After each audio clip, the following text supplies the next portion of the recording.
Hey everyone, welcome to Bald Guy Money. We've all been told at some point in our lives to save money and to keep it in the bank. And this narrative has been supported over the last 30 or so years by Keynesian economists who have also been calling hard monetary assets like gold and silver barbarous relics of the past. So in this video, I'm putting that logic to the test to figure out exactly how saving just $200 a month in the bank compares to saving it in gold and saving it in silver. And I'm going to do that by showing you a detailed breakdown of how cash and metals compare to each other using data going all the way back to the year 2000. And I'm also going to answer the question, based on the data we will be looking at, is it too late to start now? Okay, so just before we get into it, I have a very important channel announcement to make because channel partner Pimbex has provided me with two 1/10 of an ounce gold eagle coins to give away to my viewers. This giveaway is for viewers in the United States, and I am really excited about it because so many of you have told me that you focus on silver because gold is too expensive. And I get it. Now, maybe your point of view will change a bit by the end of this video because even in fractional form, for people on a budget, I think it's a great thing to have a little gold, and you'll see why. But if you want a chance to make this amazing coin yours, please comment in the comments section right now and include the entry password, which is Pimbex Prices. Your comment should include Pimbex Prices because they really have great prices, even on this coin here compared to other big dealers. And everyone who does that will be entered into the draw to win one of the two coins I am giving away. One entry per viewer, and I will be revealing the winners in next weekend's video. Please, please, please take advantage of this if you're based in the United States. It just may be your lucky day. And for those who want the full details on the rules of the contest, I have added them to the description of the video so you can check them out there. And remember, if you want gold and silver at a great price with great service from a reputable dealer, check them out at pimbex.com or call the number on the screen. I think it's worth your time for those Pimbex prices. So thanks to pimbex.com for helping me do that for my viewers. But now it's time to get back to the main topic of this video because I have data here on gold and silver, as I said, going back to the year 2000. And what I tried to figure out was, if I simply took $200 every month and bought either silver or gold with it, how much would I have been able to accumulate over that time period? I also, of course, calculated the total cash position, and you can see that on the right side of this image here with a savings of $200 a month, obviously totaling up to $2,400 a year, becoming $57,600 since 2000 if we count out to the end of this year. And as I start to go over the numbers here, I want to point out that all purchases are calculated against the average spot price for the year, and I have included a 10% premium above spot, so nobody can complain here that I didn't take a dealer premium into account. Now, I want to immediately bring your attention to this column here for silver and this column here for gold, because this is where we see exactly how much silver and gold you would have been able to buy using just $200 a month since January 2000, with the total shown here, and that comes out to 4,634 troy ounces of silver over that period, and 72 ounces of gold if you focused on purchasing gold over that same period. And those are not small amounts of gold and silver by any means. And I am going to circle back to a bigger point in a moment, but first I want to reveal the apples to apples performance comparison. And as you can see here, broken down in US dollar terms, silver versus gold versus fiat money sitting in the bank has gold coming out on top with a total value today of nearly $139,000 at spot price. Silver is a close runner-up at $105,277 at current spot price, and lowly fiat cash coming in at last place with absolutely no value gained. In fact, versus inflation, it's lost a lot of value. But I am sure that some of you are yelling at the screen right now in a rage saying, "But bald guy, if you keep your money in a savings account, the bank gives you interest, which compounds and you can make good money from that."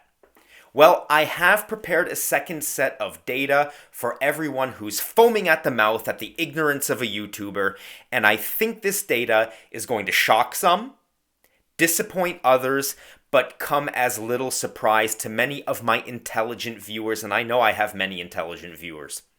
Because as I was researching for this video, I discovered that the average annual interest rate given by US banks, they were my benchmark, during the prolonged low interest rate environment we've experienced since entering the new millennium has been a measly, stinking 1.5%. So basically nothing.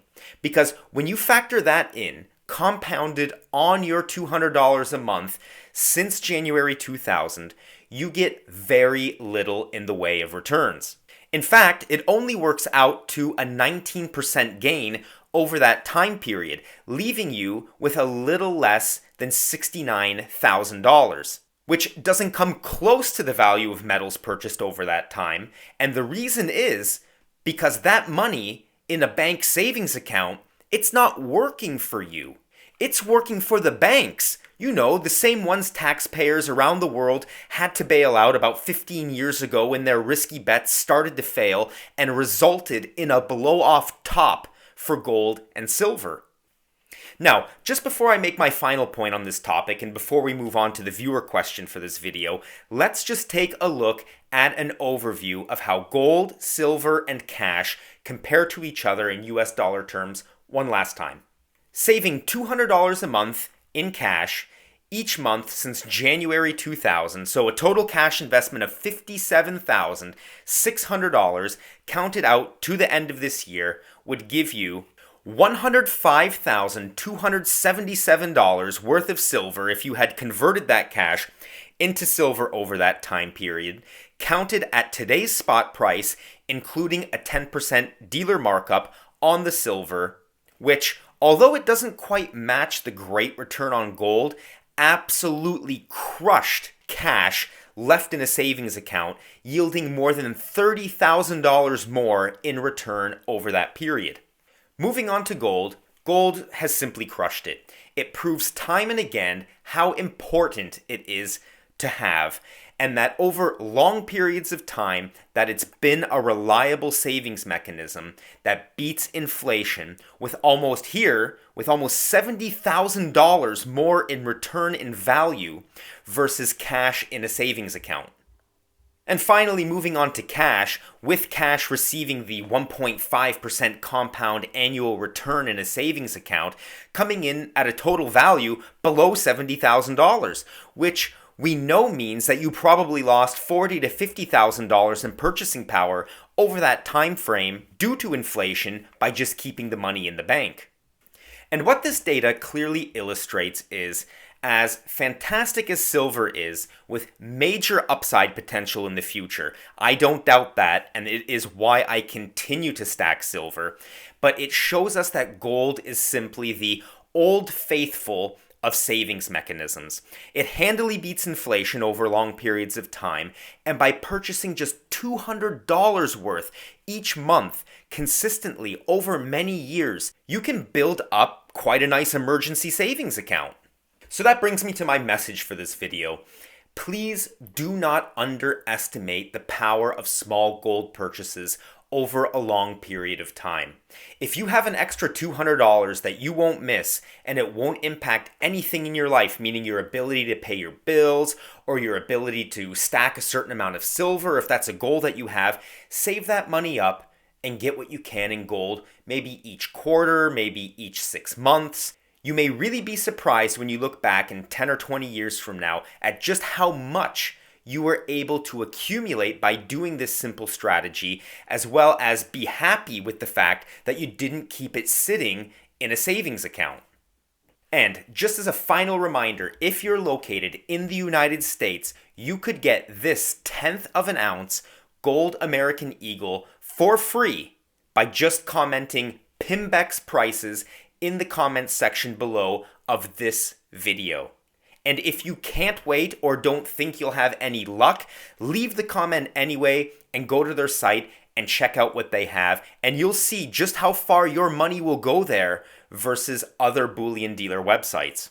With that said, it's time for this video's viewer question. I answer one question in every video, and if you have a question, you can add it to the comments section below, and you can even put the Pimbex Prices bit at the end of it just so you can keep everything neatly in one comment. And this video's question comes from Route 1. He left it recently under one of my older videos and asked, I have a pawn shop nearby who sells silver bars, but those bars were melted by the pawn shop. Is it risky to buy bars like those? Does anyone have experience with that? And that's a great question because many people struggle with understanding what the best gold and silver products are. But at the end of the day, it all boils down to recognizability. The more recognizable a silver coin or bar is, and the same applies for gold, by the way, the more faith people have in it being legitimate, meaning it then becomes more liquid, and that's ultimately what you want with gold and silver. Liquidity that comes with recognizability.